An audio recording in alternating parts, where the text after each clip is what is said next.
Le résumé de la série La force du cœur, épisode 95. Mais avant de commencer, n'hésite surtout pas à t'abonner et à activer la cloche de notification pour ne rater aucune de nos prochaines publications. Maintenant que Miguel Valdés a appris toute la vérité au sujet de Estela, il vient donc dans sa maison pour arrêter celle-ci afin qu'elle paye pour ses crimes. Mais c'est de la folie tout ça! Qu'est-ce qui se passe ici? Il se passe que cette femme est une meurtrière. Non, ça ce n'est pas vrai! Vous avez demandé à faire tuer mon père. Non!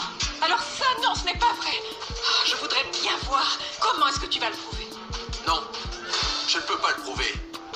Mais ce que je peux prouver, c'est que vous avez fait tuer Monsieur Jiménez. Il travaillait dans les entreprises Sandoval.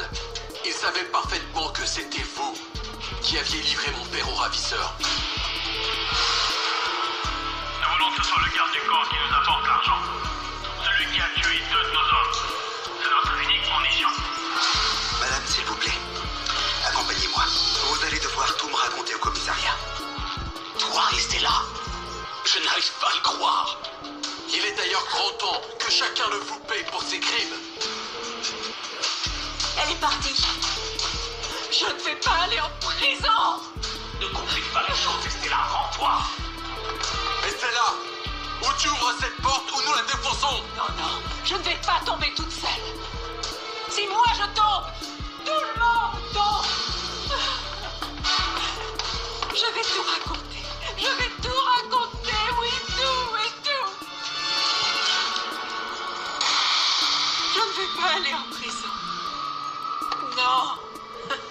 Non, je ne vais pas aller en prison. Non. Bien sûr que non. Bien sûr que non. C'est donc ainsi que Estela, la maman de Angela, se donne donc une balle à la tête et meurt. Pauvre Violetta, encore une épreuve pour elle. Non, Violetta, je suis là pour elle.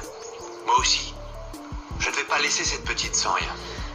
Je n'arrive pas à croire qu'Estela ait engagé quelqu'un pour tuer ce type. Je ne sais pas pourquoi ça te surprend autant. C'était la mère d'Angela, non? Excuse-moi, Fernanda, mais moi je suis le frère d'Angela. Et être un assassin, ce n'est pas héréditaire. De l'autre côté, Angela, qui a complètement perdu la tête, s'est donc mis à courir et un véhicule l'a renversé. Heureusement, l'homme qui l'a renversé est sorti pour voir si elle allait bien.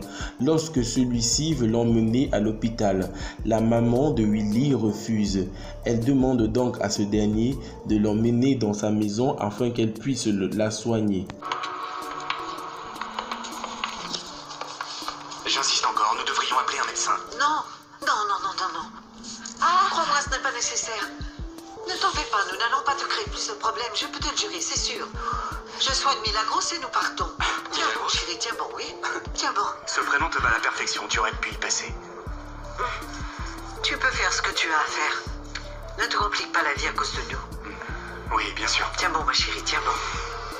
Tiens bon, ma petite chérie. Parce que ça va brûler un peu, ça va brûler, hein. Ah oui.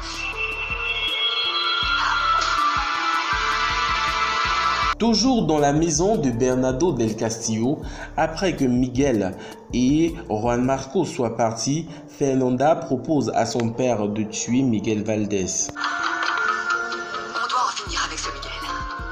Ou tu le tues toi, ou je le tue moi. Je ne suis pas un assassin. S'il te plaît, papa. Tu me le dis tellement souvent que tu vas vraiment finir par me convaincre. Comment ça s'appelle ce que tu as fait à maman, hein? Elle a décidé de mettre son nez dans des affaires qui ne la regardaient pas. Miguel a eu ce qu'il voulait avec Estela. Il a trouvé des preuves. Et il est vraiment très dangereux. Tu sais, il ne joue pas, papa. Mais ok, tu n'es pas un assassin. C'est d'accord. Mais dans ce cas, je vais le tuer, moi. À moins que tu me dises que tu as trouvé une meilleure solution.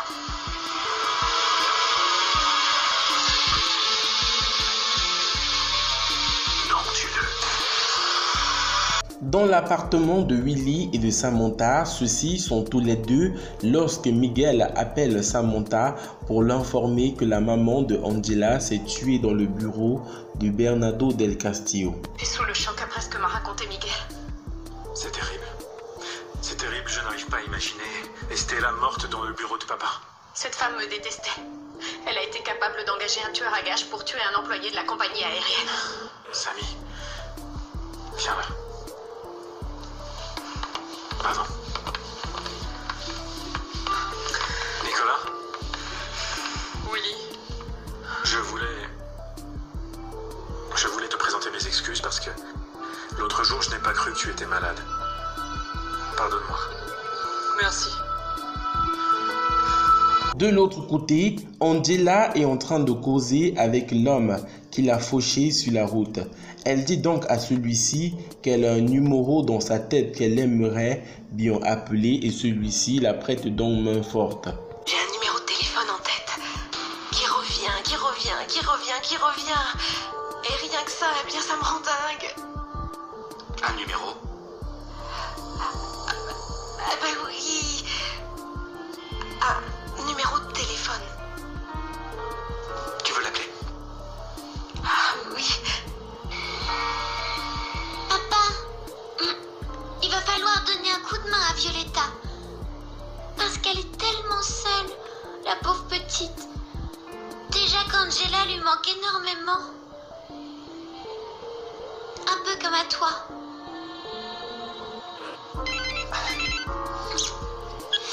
Allô? Allô? Qui est à l'appareil? Milagros.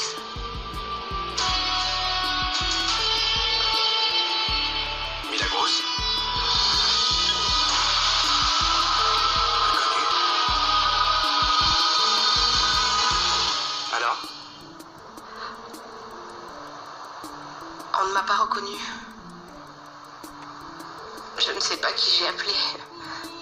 Fernanda se rend dans le bureau de Vicente.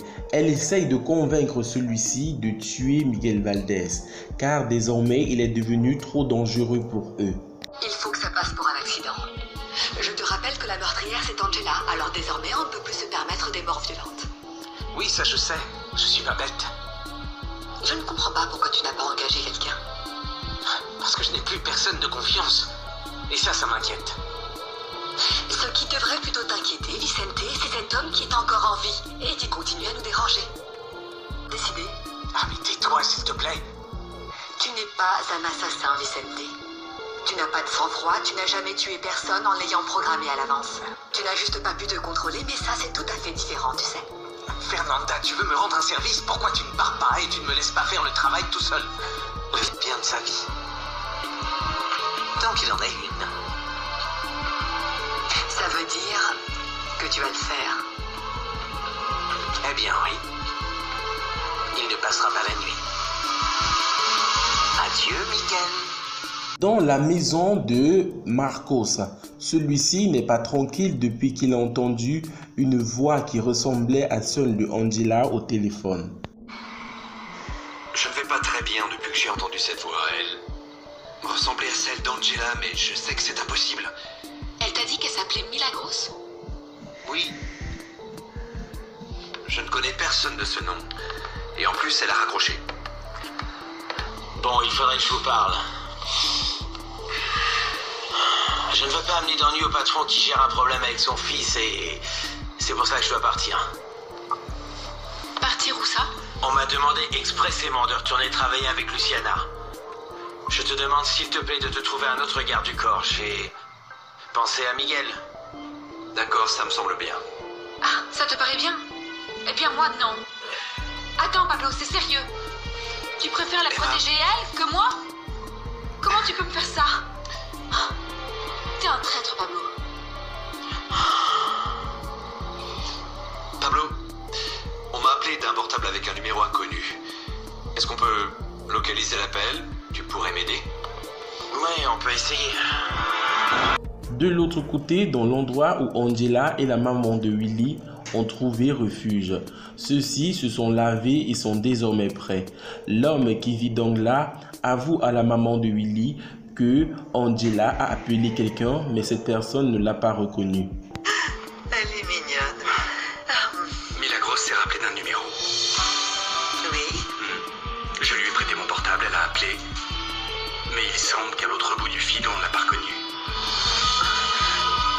Qui est-ce qu'elle a pu appeler?